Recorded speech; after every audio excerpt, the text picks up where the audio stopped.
Some things should stay buried, but winter always brings them back.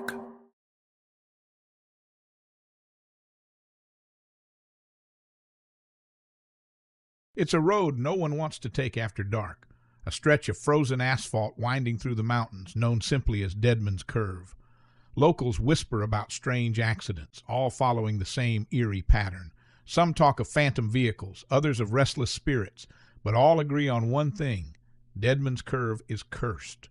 But David, a traveling salesman with a schedule to keep, didn't believe in ghost stories. To him, roads were just roads, and so one fateful winter night, he found himself driving that very road.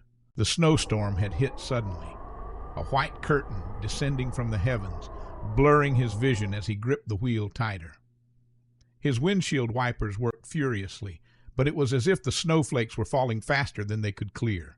The road seemed endless, its twists and turns disorienting.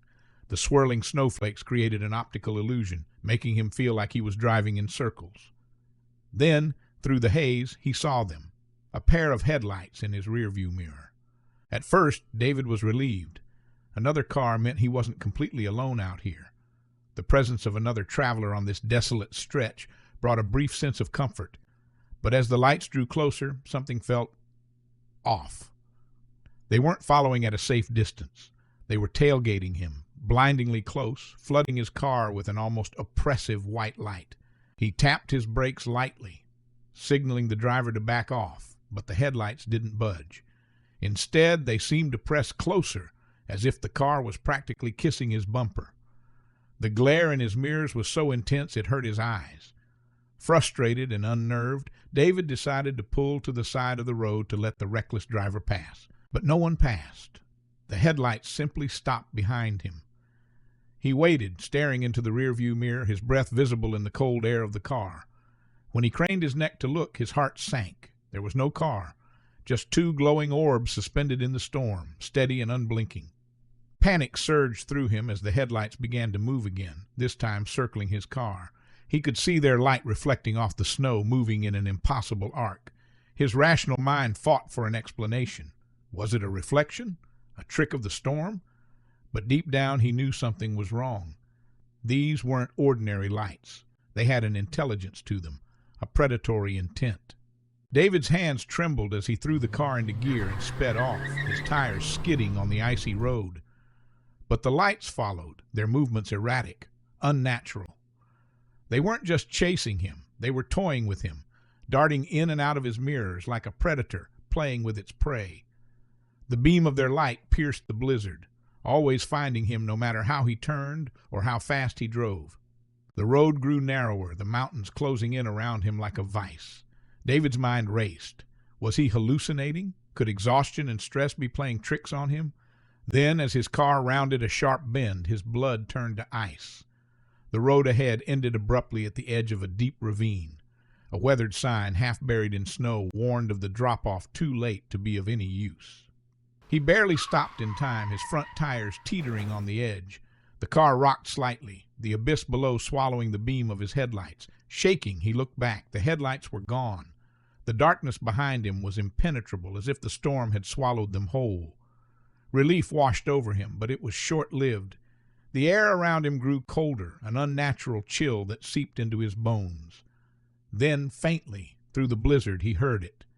A low growl of an engine, distant but growing louder.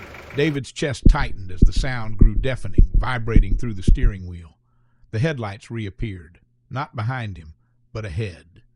They hovered in the air, impossibly high, as if a massive truck were bearing down on him.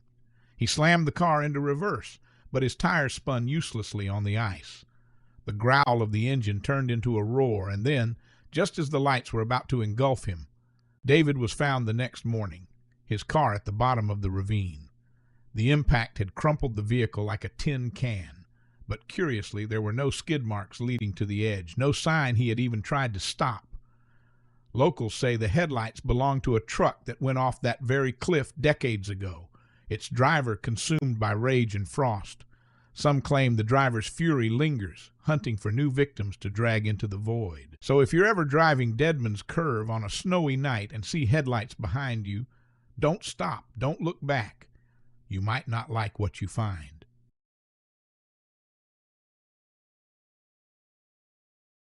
The forest was supposed to be peaceful, a sanctuary where time slowed and the chaos of everyday life melted away. That's what Tom thought when he ventured out into the snow-laden pines. After weeks of relentless deadlines and mounting stress, he craved the solitude of nature, a place to breathe, to clear his mind. But what he found in the heart of the forest was something far more sinister.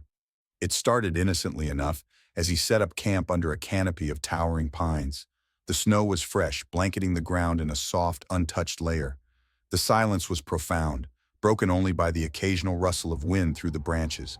But as twilight fell and shadows stretched long, something else pierced the stillness. A soft melody carried on the wind. At first it was so faint that Tom thought it might be the wind threading its way through the trees, but the sound was too deliberate, too human. He tried to ignore it as he sat by the crackling fire, convincing himself it was just his imagination. But the melody persisted, growing clearer as the evening deepened. It wasn't just a random tune. It was beautiful, almost hypnotic, like a lullaby meant for no one and everyone at once. It pulled at something deep inside him, something he couldn't explain. Against his better judgment, Tom grabbed his flashlight and ventured into the forest, the soft crunch of his boots on the snow the only sound accompanying the eerie song. The further he walked, the darker the forest seemed to become. The tall pines, once welcoming, now loomed like silent sentinels, their jagged branches clawing at the sky. The air grew colder, biting at his skin even through his thick jacket. The song was closer now, echoing between the trees, a siren call that seemed to wrap around him, pulling him deeper into the woods. And then he saw it, a faint glow shimmering through the falling snow, faint but unmistakable. Tom hesitated, his instincts screaming at him to turn back, but curiosity, or perhaps something stronger, urged him forward. He approached cautiously, his breath coming in short, visible puffs in the icy air. The glow was coming from a clearing where the snow seemed untouched, pristine, as if no living thing had ever disturbed it. And in the center stood a single tree, unlike anything Tom had ever seen. Its bark shimmered like frosted glass, catching the light in a way that made it appear almost alive. From its gnarled branches hung glowing orbs, swaying gently, as if moved by an invisible hand.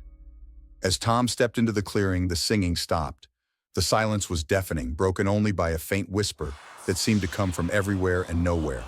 He froze, his flashlight trembling in his hand. The whispers grew louder, overlapping, rising and falling in a disjointed rhythm.